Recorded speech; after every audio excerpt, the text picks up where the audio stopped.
شروع کرتا ہوں اللہ کے نام سے جو بڑا مہربان اور نہایت رحم کرنے والا ہے۔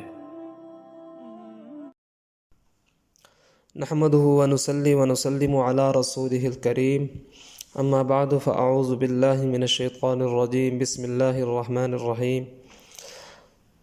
میرے محترم بہنوں، بھائیوں، دوستوں، بزرگوں، یہ بات تو بالکل واضح ہے کہ اگر کوئی مسلمان دوسرے مسلمان کو روزہ افطار کروائے تو یہ افطار کروانا نہ صرف کوئی اچھا کام ہے بلکہ مستحب ہے، سنت ہے۔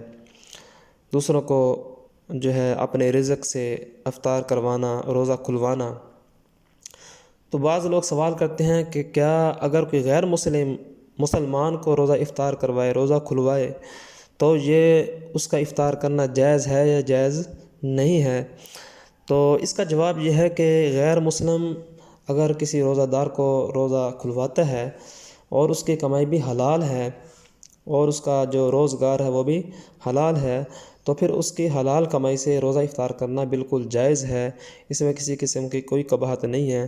آپ جو ہے بالکل بلا کسی جھجک کے اسے روزہ افطار کر سکتے ہیں۔ اللہ تبارک و تعالیٰ سے دعا ہے کہ اللہ تبارک و تعالیٰ ہمیں عمل کی، دین کی صحیح سمجھ عطا فرمائے۔ وآخر دعوانا الحمد للہ رب العالمین۔